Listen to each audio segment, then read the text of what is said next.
Hello everyone, আসসালামু আলাইকুম। তো সবাই কেমন আছেন? আশা করি ভালো আছেন। তো ফাইনালি আজকে আমাদের এখানে পুকুর সেঁকতে চলে আসলাম। আমি এবং আমার ছোট ভাই এবং আমার ভাতিজা সবাই মিলে আজকে এখানে পুকুর সেঁকতে চলে আসছে। এদিকে আমার একটা ভাবি দাঁড়াই আছে, তো এদিকে আরও একজন দাঁড়াই রয়েছে, আরও একটা আমার ভাবি। তো এখন এইখানে পুকুরটা সবাই, পুকুরে আসলে অনেক মাছ হয়ে গেছে।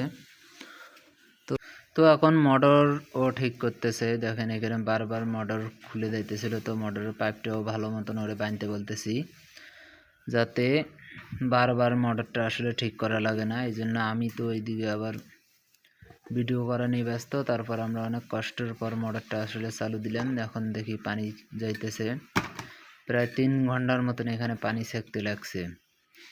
তো আমরা এখন এইদিকে পানির পাইপটা ফালাই দিয়েছি আর এক জায়গা দিয়ে। আমার ভাবি নিয়ে যাইতেছে এখন কোদাল। তো কোদালটা নিয়ে যাবো ওইদিকে। এখন আমরা জালটা লাগাই দেবো পাইপের মাথায়, যেহেতু এখন মাছ যাবে না, যেহেতু মাছ অনেক দেরিতে যাবে। তো চলেন ভাই, এখন দেখা যাক পুকুর থেকে। তো পুকুর থেকে দেখি মাছ কদ্দূর হয়। তারপরও যেহেতু আমাদের এখানে প্রায় 3 ঘন্টার মতো লেগে গেছে, তো আপনাদেরকে আসলে সামান্য 3-4 মিনিটের ভিডিও আপনাদের দেখলে আসলে সময় অনেকটা যে নষ্ট হবে সেরকম না। অবশ্যই আপনারা একটু সবসময় ভিডিও ফুল না দেখা পর্যন্ত আপনি কিন্তু ভিডিওর আসলে কিছুই বুঝবেন না। তো এই জন্য আমি যে ওই দেখেন ওইদিকে ওরা জাল লাগাইতেছে, তো ওইদিকে জাল লাগাইতেছে আর আমি এখানে মোটর পাহারা দিতেছি। আসলে কখন জানি কারেন্ট চলে যায়, না হলে বন্ধ হয়ে যাবে, যেহেতু মোটরের কাছে একজন থাকাই লাগে সব সময়।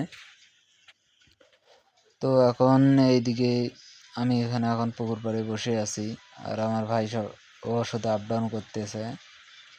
তো আসলে পুকুরে আমরা ভাবছিলাম যে অল্প পানি আছে, অল্পর মধ্যে অল্প সময়ের ভিতরে আসলে ছেঁকে ফেলবো, কিন্তু অল্প সময়ের ভিতরে আসলে ছেঁকতে পারি না। ওইদিকে ভাতিজারে পাঠাইছি বাড়িতে গোছ নিয়ে আসার জন্য, যেহেতু আমাদের পাইপটা বারবার কাদার মধ্যে তলাই যাইতেছে। তো এই জন্য আমরা গোছ লাগাই একটু ভাসাই দেবো, যেহেতু গোছ লাগাই ভাসা দিলে আসলে পাইপ যেহেতু আর একজনের, এটা আমাদের না। তো ওই জন্য ওরা আমি এখন পুকুরের মধ্যে নামাই দেবো। নামাই দিয়ে ও এখন পাইপটা একটু ভাসাই বাঁধ দিবে। বাঁধ দিলেই মনে করেন যে আপনার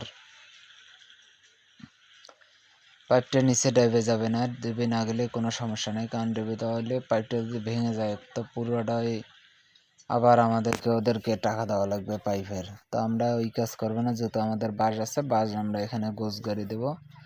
গোছ গাড়ি দিলেই মনে করেন আমাদের পাইপটা অনেক ভাসমান থাকবে এবং পানিটাও সুন্দর মতন মোটর দিয়ে যাবে।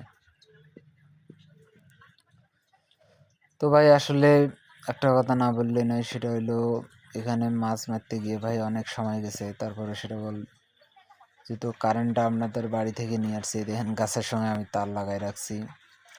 তো এদিকে আসলে 3 ইঞ্চি পাইপ তো আর 1.5 ঘড়া মোটর, এই জন্য পানিটা আসলে কম উঠতেছে। যেহেতু পাইপটা ছোট, পাইপটা পানিটা আসলে সাপ্লাই দিতে পারতেছে না, নাহলে আরও তাড়াতাড়ি আমাদের পানি ছাঁকা হয়ে যেত। এই দেখছেন পাইপের দিয়ে এখন কাদো চলে আসছে, যেহেতু নিচের মধ্যে পাইপটা নিচের মধ্যে একবারে পড়ে গেছিল। তো কাদো চলে আসার পরে এখন এই দেখেন কাদো আসতেছে, বারবার যত লাগাইতেছে তত কাদো আসতেছে। এদিকে আমার ফুফু আসি বলতেছে যে এখানে গাত গর্ত কেন করছেন, এত বড় জায়গায়, এটা পুরো করে পাটটা ভাঙি যাবে, এই জন্য গর্ত করতে বারবার নিষেধ করতেছিল।